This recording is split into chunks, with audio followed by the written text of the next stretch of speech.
பாசிச எதிர்ப்பு இதில் எந்த காலத்திலும் எந்த நிலையிலும் நாங்கள் சமரசம் செய்து கொள்ள மாட்டோம் என்று எங்களுடைய அமைப்பின் தலைவர் மற்றும் பொதுச் செயலாளர் இயக்கத்தின் சார்பாக உங்களிடம் தெரியப்படுத்திக் கொள்கிறோம். அதே போல தமிழகத்தில் எந்த சூழலிலும் இஸ்லாமியர்களுக்கு எங்கே பாதிப்பு மேலும் தமிழகத்தின் அனைத்து பகுதிகளிலும் நம்முடைய தொண்டர்களும் தோழர்களும் களமாடுவதற்கு தயாராக இருக்கிறார்கள்.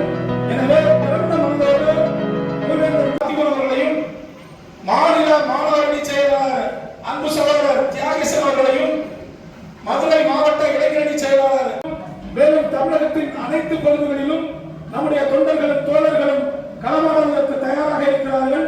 எனவே திறந்த மனதோடு மூவேந்தர் என்று சொன்னால் சாதிய ஒழிப்பு, மதவெறி, பாசிச எதிர்ப்பு இதில் எந்த காலத்திலும் எந்த நிலையிலும் நாங்கள் சமரசம் செய்து கொள்ள மாட்டோம் என்று